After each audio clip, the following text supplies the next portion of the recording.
Nike is a company that has had a rough couple of years. The company's stock hit a 5-year high of roughly $177 per share back in November of 2021, but it has been on a long and steady decline since.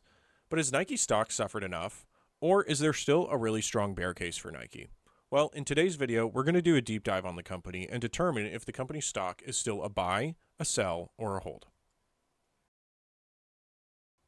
Nike is a company that needs almost no introduction because it is perhaps one of the most recognizable brands in the world.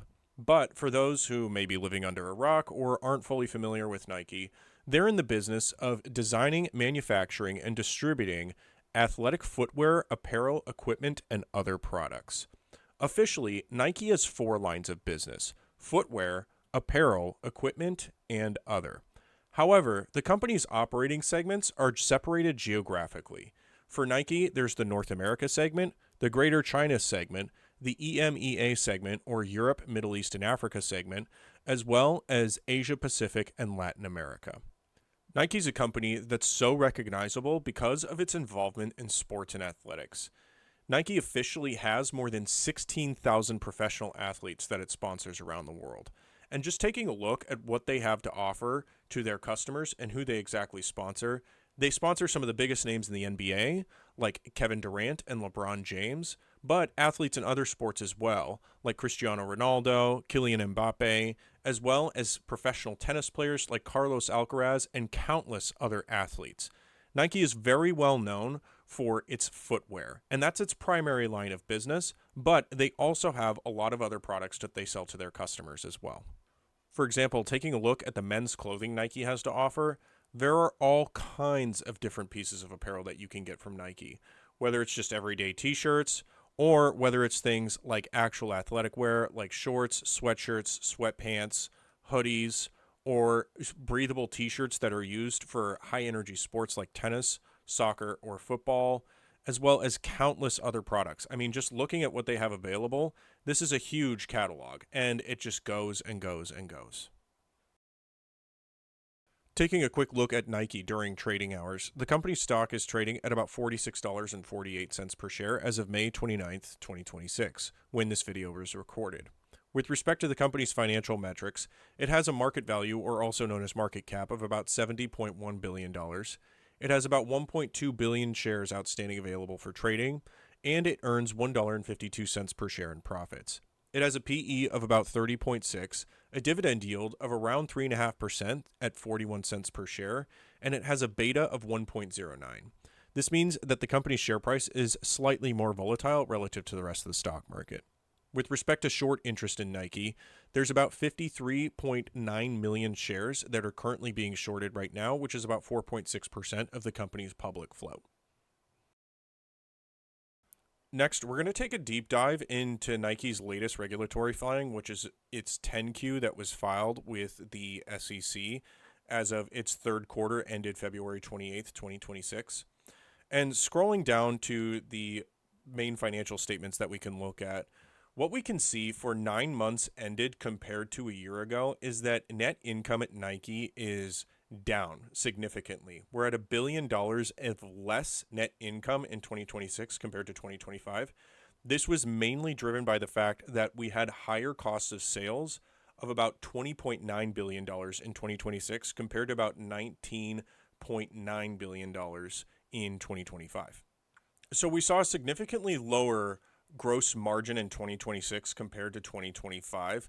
And what we can take a look at is what the income statements through those two same periods in 2025 and 2026 look like. And it looks like with respect to cost of sales, things have gone up across the board overall for Nike. The main exception for this is Greater China. There was about $2.7 billion in cost of sales in 2025 compared to about $2.4 billion. But we saw significant increases in cost of sales for North America as well as the EMEA segments.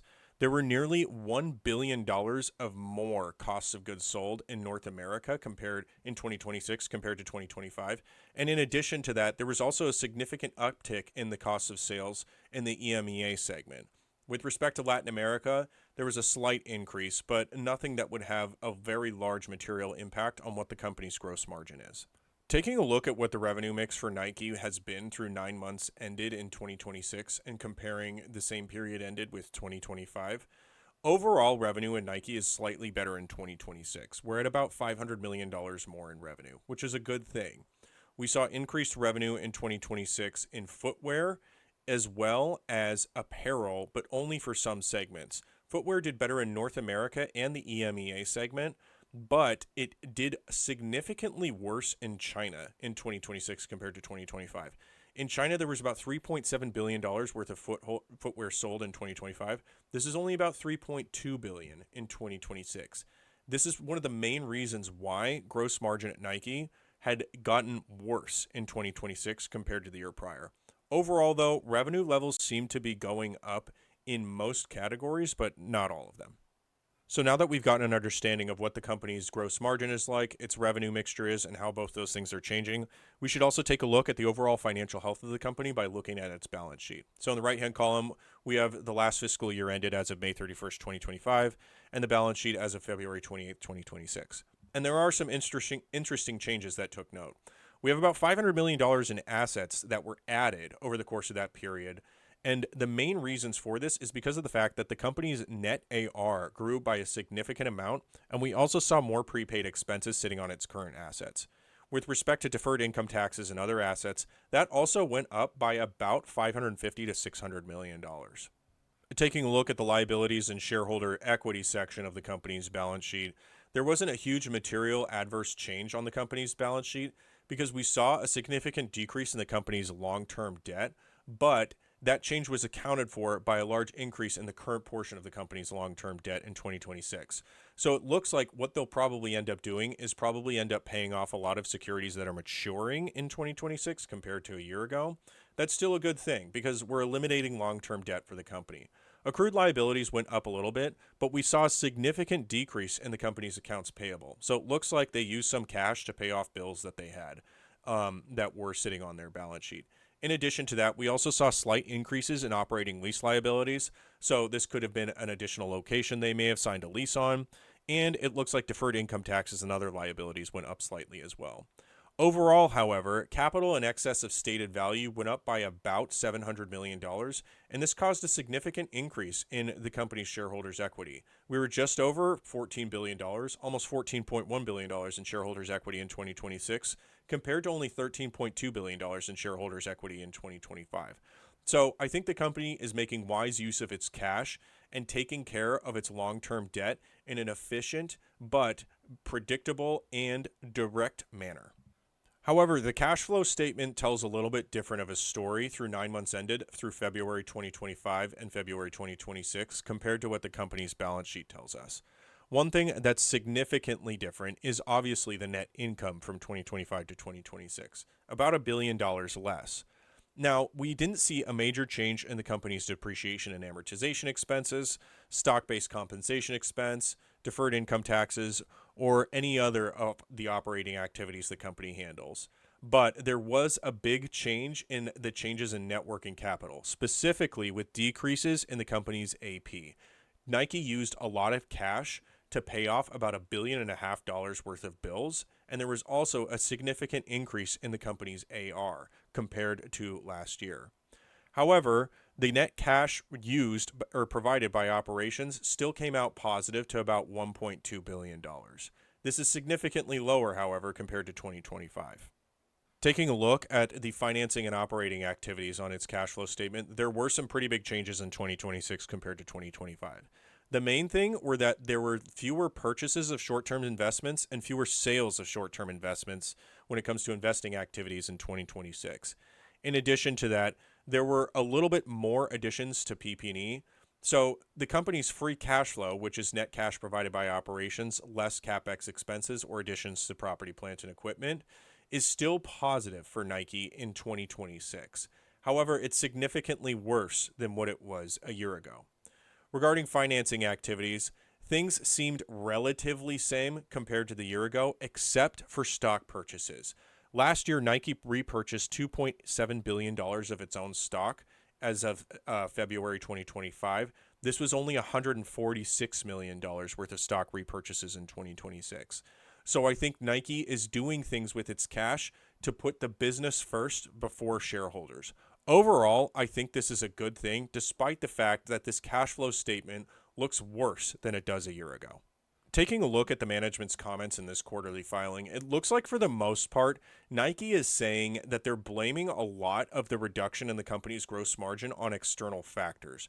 So they're talking about things like operating environment, like geopolitical dynamics, tax regulation, tariffs, foreign currency exchange risk, and other factors as well. With that being said, the company has said that they're going to accelerate the product innovation, especially in its footwear portfolio, and conduct some marketplace management such that they're going to rebalance the relationship that they have with their wholesale and DTC customers.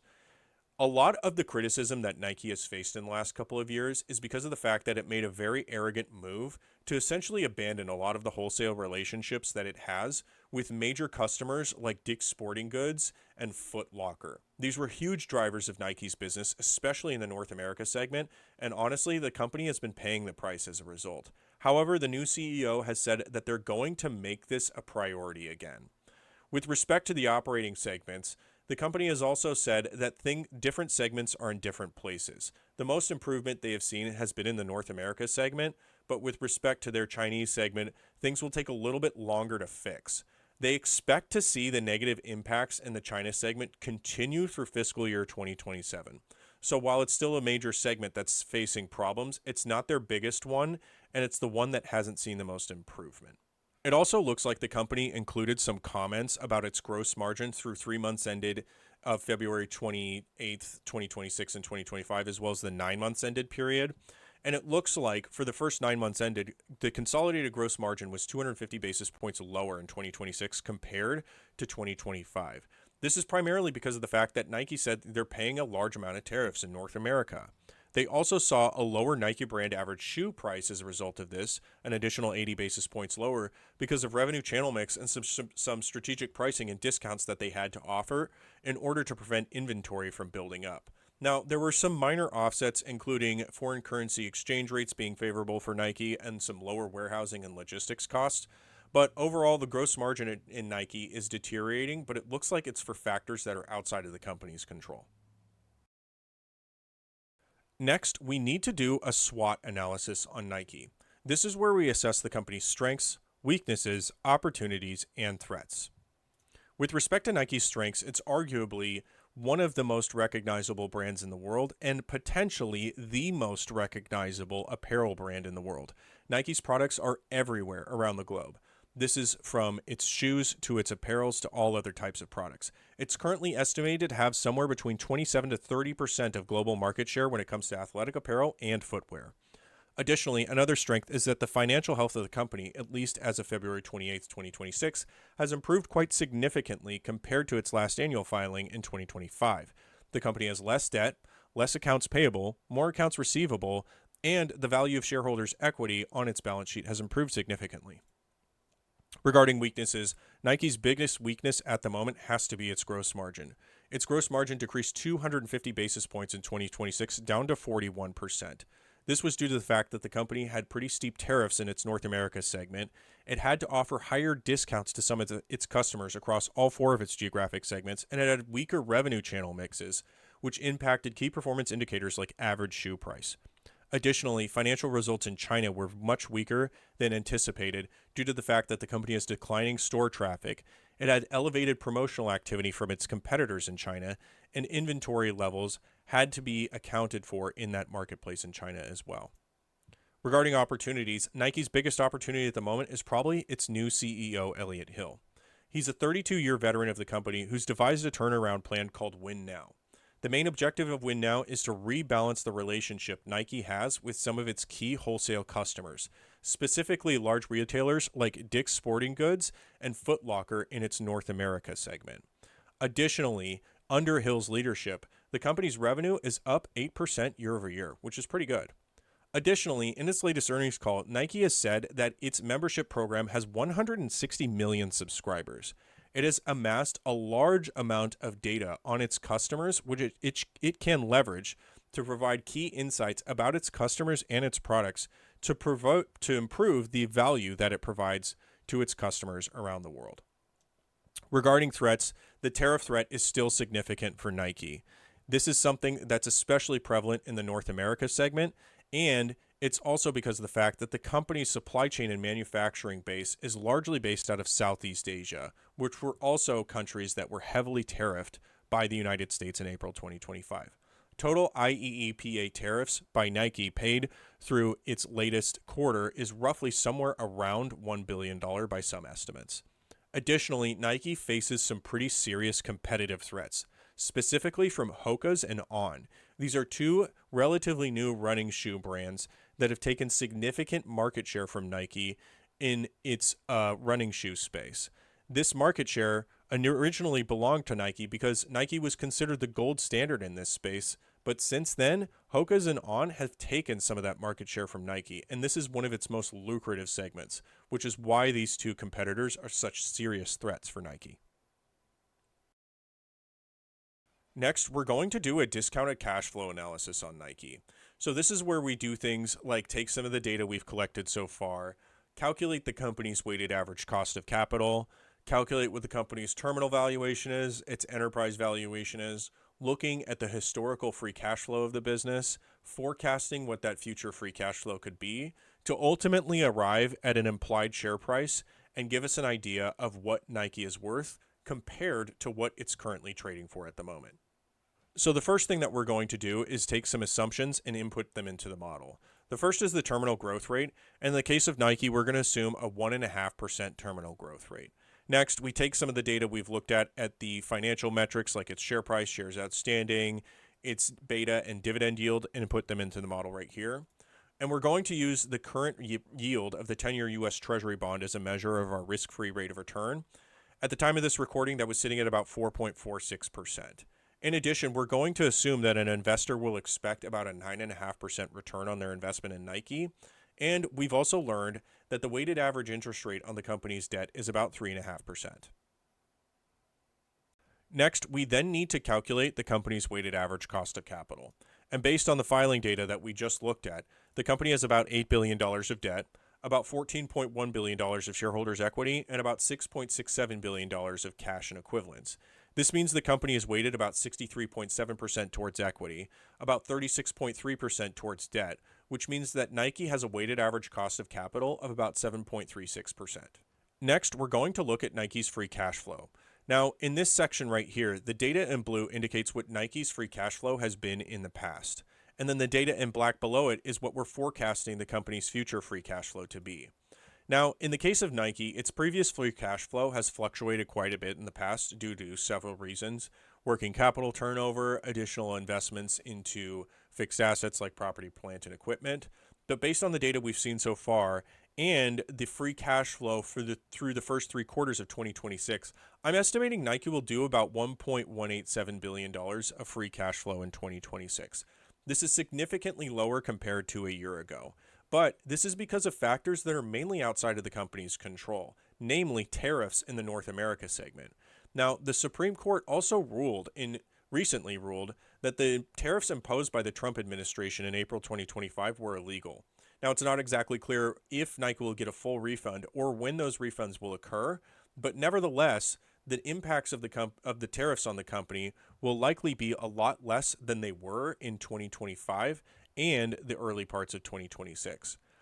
Additionally, I'm also going to take a guess that the company, because of its strategic initiatives to rebalance wholesale relationships, will also see increased revenues and thus increased net income moving into the future.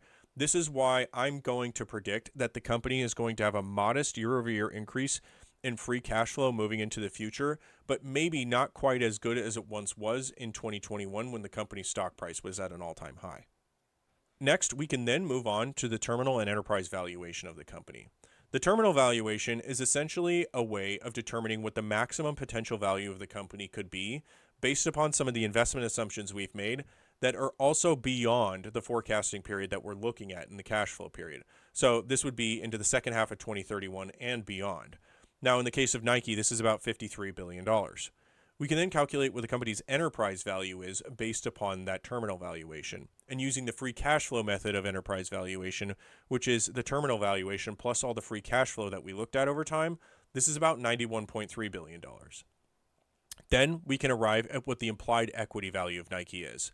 And this is the company's enterprise valuation using the free cash flow method, less the company's cash it has on its books, plus the debt it has. And in this case, this is about $89.9 billion. This means our model is suggesting that Nike's implied share price is somewhere around $63 per share, despite the fact that it's trading for about $46.50 per share at the moment.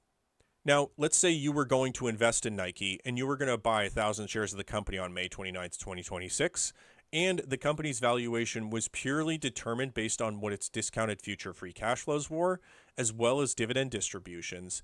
If you bought 1,000 shares of the company and then sold them on May 31st, 2031, you would earn about an 8.8% IRR on your investment. So in this case, Nike actually doesn't seem to be that bad of an investment. But we should also take a look at some other factors that could impact the company's share price. Next, we're going to take a look at some of the technical factors that might impact Nike's stock price and where we could expect to see things moving forward.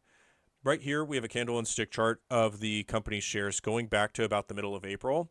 And we also have a solid blue line right here, which is the company's 100-day simple moving average. So right now, Nike is trading significantly above its 100-day simple moving average. And what this does typically indicate is a bearish signal. We have seen some bearish volume spikes specifically earlier in the trading day on May 29th. But because of this, we may see Nike stock price actually fall a little bit more, especially moving into next week. And down below, we have an MACD chart, which indicates the convergence divergence factor of the company's moving average, as well as the signal line. And we see the convergence line below the signal line, which indicates more bearish signals ahead for Nike stock price. And we're also seeing some bearish volume on trading with respect to Nike. So I do expect the company's stock price to fall a little bit. But given this, I think we may end up seeing a rebound at some point, especially if it ends up getting oversold a little bit. Next, I took another chart of Nike going back to the beginning of February this time instead of the beginning of April, and I overlaid Bollinger Bands over the candle and stick chart. And as you can see, the local moving average of the company's share price is actually going up a little bit, but we're seeing pretty rapid convergence of the bull and bear lines, the bull and bear standard deviation lines on that local moving average. Typically, what this indicates to me is that I expect the stock price to stabilize and then maybe come down a little bit. But this is an indicator of what I expect the stock price to do sometime next week, maybe the week after. I don't expect Nike to go below $40 per share because we just had an earnings call back in the beginning of April. And unless there's some event that would trigger especially bad news for the stock, I don't really see Nike going below 40 per share next week or the week after. I think we're probably going to be stabilizing somewhere around $44 per share before we see breakout movement in either direction.